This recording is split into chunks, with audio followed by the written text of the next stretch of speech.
The last time we were together, we talked about three questions briefly. What does God see? What does God know? What does God hear?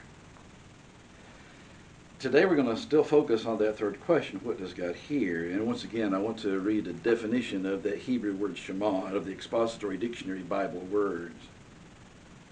That word means to listen, to give heed, to give attention to. And in that article, it's described this way. God is often described as one who pays close attention to and listens carefully to his people and their need. Conversely, several texts indicate God's refusal to listen to his people because of their sin. What does God hear? And we talked about Old Testament passages, which is where I want to start on this occasion and finally end up in John chapter 9. To begin with, in Psalm chapter 66, verse 18 and 19. If I regard iniquity in my heart, the Lord will not hear. But certainly God has heard me. He has attended to the voice of my prayer. And there in the context is an indication of the way this term is often used. The Lord will not hear, but he has heard. He has attended to the voice of my prayer. To listen to acknowledge, to respond, to attend to.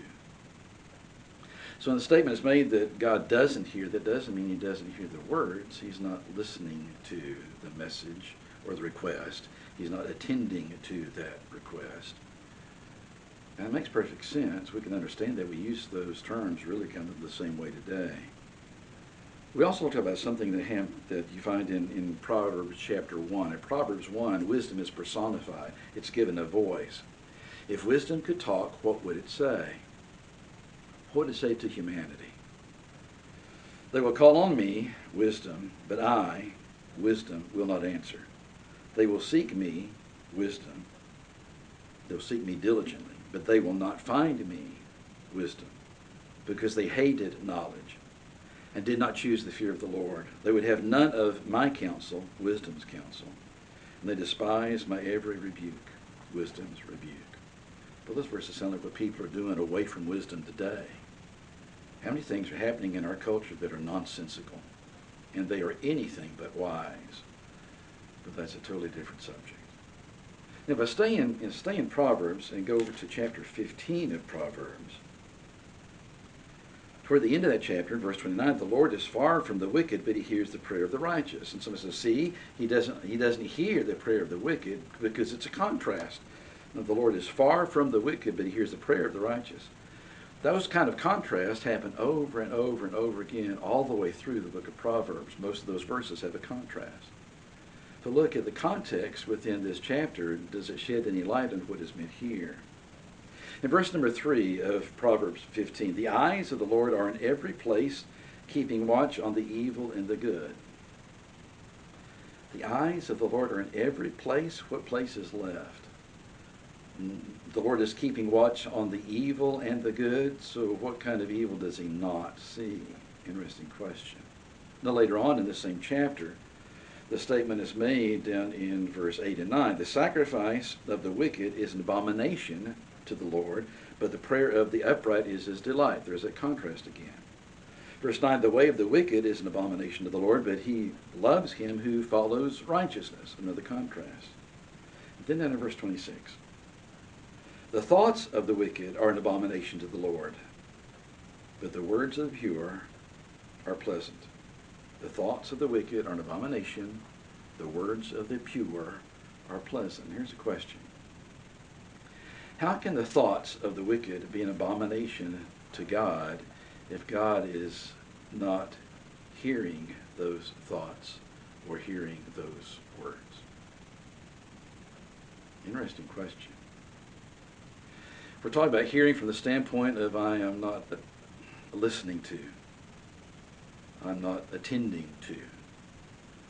I am not answering in a positive way. Makes perfect sense. And yet the word hear actually refers to things such as that. Stay in Proverbs for just a few moments more. Chapter 28 of Proverbs. Verse number 9. One who turns away his ear from hearing the law, even his prayer is an abomination. He turns away his ear from hearing the law. Well, what about if he reads it? Well, if he reads it, he's still hearing the law.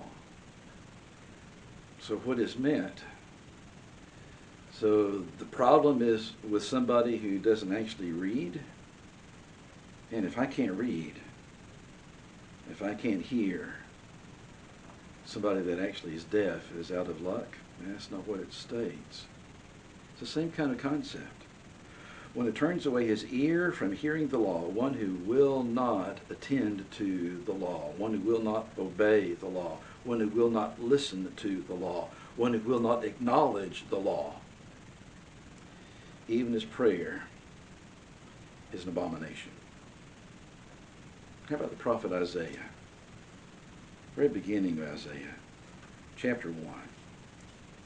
In Isaiah chapter 1, down in verse 15, when you spread out your hands, I will hide my eyes from you. Even though you make many prayers, I will not hear. Why is that the case? It's answered before this verse, or even the last phrase of this verse. I will not hear because your hands are full of blood. It's a statement against the nation of Israel. The ox knows its owner, the donkey its master's crib, feeding trough. But Israel does not know, my people do not consider. In fact, in verse number 4, they have forsaken the Lord, they have provoked to anger the Holy One of Israel, they have turned away backward. Verse 7, your country is desolate, your cities are burned with fire, strangers devour your land in your presence. It's desolate, it's overthrown by strangers. Why? Because you have forsaken me. And beginning in verse number 10, all the way down past verse 15 down to verse number 17, he's talking about the sacrifices that they offer, and he detests them. God says they're loathsome to me. I can't stand this. And you think, well, the Israelites are going to say, but we're following the law that you gave us. I think God's response is, no, you're not. You're going through the motions of doing something that you think makes up for the wickedness in your heart, but it doesn't. With that being the case, when you spread out your hands, I will hide my eyes. Even though you make many prayers, I will not hear, because you have totally forsaken me. Let's go from chapter 1 toward the end of the book of Isaiah. Isaiah chapter 59. Begins this way, verse 1, the Lord's hand is not shortened that it cannot save, nor his ear heavy that it cannot hear. Well, that's an interesting statement. So what does that mean, and how does it respond to people?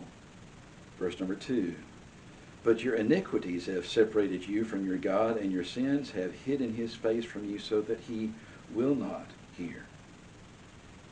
Can he listen? It's not going to. Can he attend to those requests you make? He could. He's not going to, because of the way that you have responded to him. How about the prophet Jeremiah? Jeremiah chapter 11, down in verse 11. Thus says the Lord, behold, I will surely bring calamity on them of which they will not be able to escape, and though they cry out to me, I will not listen to them. Why is that the case? Verse number 3, cursed is the man who does not obey the words of this covenant. Verse number 7, I earnestly exhorted your fathers in the day I brought them up out of the land of Egypt until this day, obey my voice. Verse number 8, yet they did not obey nor incline their ear, but everyone followed the dictates of his evil heart. Therefore I'm going to bring this calamity upon them. So, Lord, do you not know what they're requesting in their prayers? Oh, I know.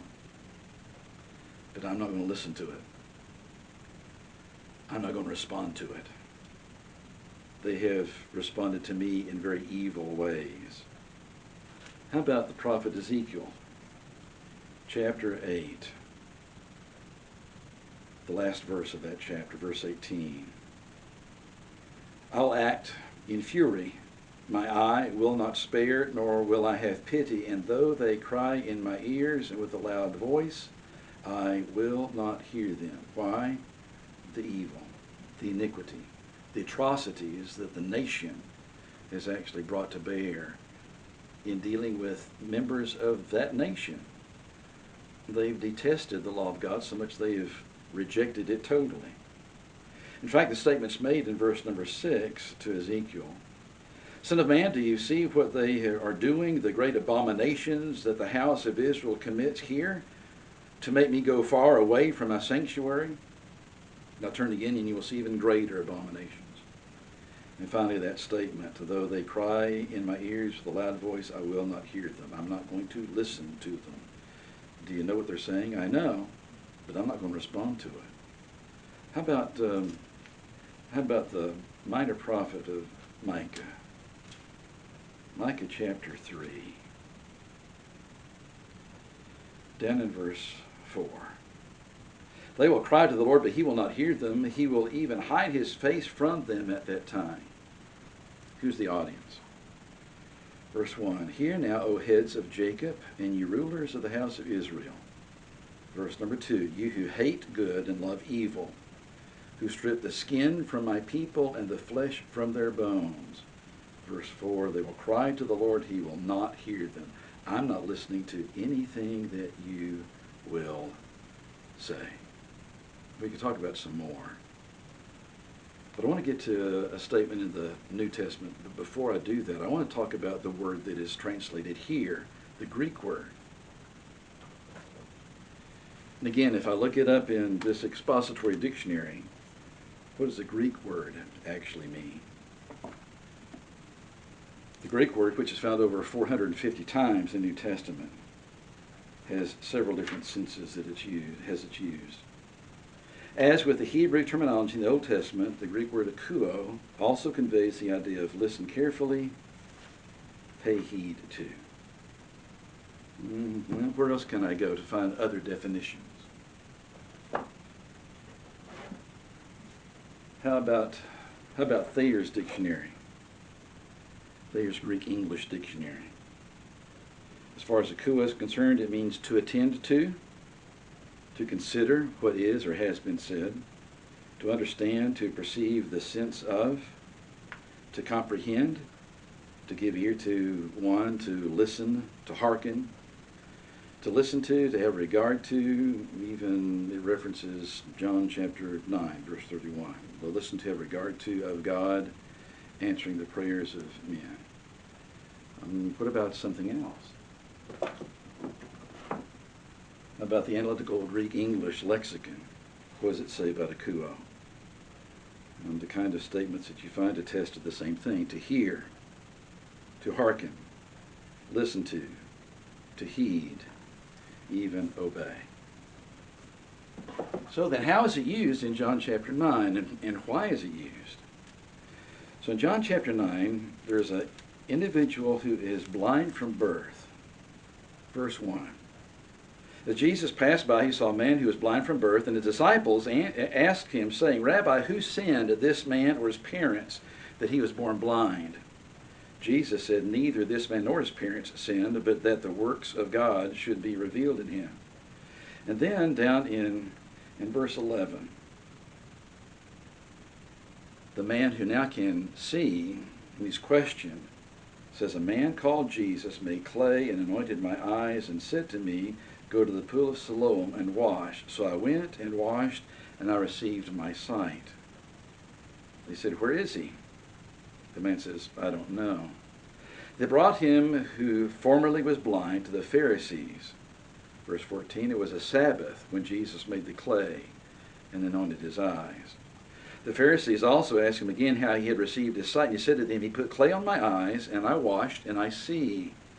Therefore some of the Pharisees said, this man is not from God, because he does not keep the Sabbath. Others in that group said, how can a man who is a sinner do such things? And there was division among them.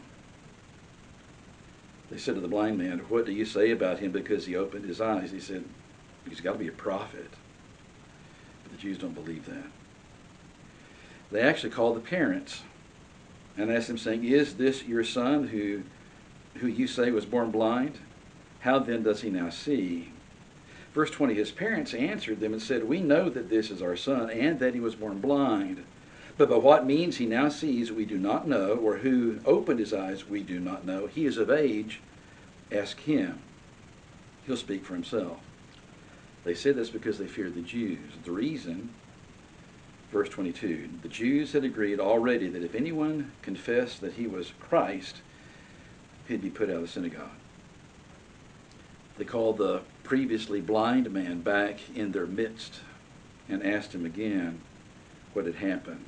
They said, "Give God the glory. We know that this man is a sinner." And he responds, "Well, whether he's a sinner or not, whether he is a sinner or not, I don't know. But one thing I know, I was blind. Now I see." They continue to press him for more details. What did he do to you? How did he open your eyes? Verse 27, the blind man who now sees says, "I told you already, and you did not believe. Why do you want to hear it again? Do you also want to become his disciples?" And if they were not mad before, they're mad now. In their perception, Jesus is a sinner. In fact, the statement is made in verse 29. We know that God spoke to Moses, "As for this fellow," Jesus, "we do not know where he's from." The man said, "This is a marvelous thing that you do not know where he is from, yet he has opened my eyes." And then he counters with something that's totally opposite of what they said. They said, "We know this man is a sinner. He doesn't have the power of God." The previously blind man says in verse 31, "We know that God does not hear sinners, but if anyone is a worshiper of God and does his will, he hears him." In verse 33, he says, "If this man were not from God, he could do nothing." So in what context is the previously blind man using the phrase, "God does not hear sinners"? It's in the same vein of what we've talked about already. God does not listen to.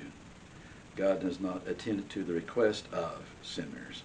God does not acknowledge those requests of sinners. God does not respond to the request of sinners.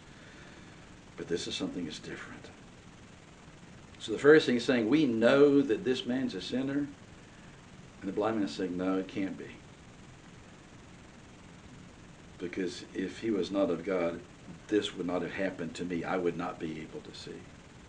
But people have used this one particular verse to actually reach a conclusion that really doesn't go along with the definitions of the term in the Old with which these individuals are familiar.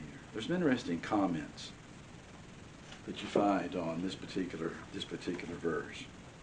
Burton Kaufman, in his commentary on John, says this concerning these verses: "The poor blind beggar suddenly emerged here as a thinker of remarkable and penetrating insight into God's moral government of the universe. Herein is the marvel. Unerringly, he fingered the greatest marvel in the structure of the day's events, that being the obstinate unbelief of the Pharisees. We know that God heareth not sinners." And then Kaufman says this great premise deserves further attention. And then he makes this comment: "It should be observed that God's not hearing sinners had reference to his not hearing them in the sense of not empowering them to perform a miracle. God heard the prayers of Cornelius, Acts chapter 10, at a time when he was technically a sinner. Jesus heard the petition of the demons in Matthew chapter 8, granting their request. From these and other New Testament teachings comes the conclusion that God may answer any prayer provided it fits into the will of God. Nevertheless, there are classes of prayers in which God will never answer sinners.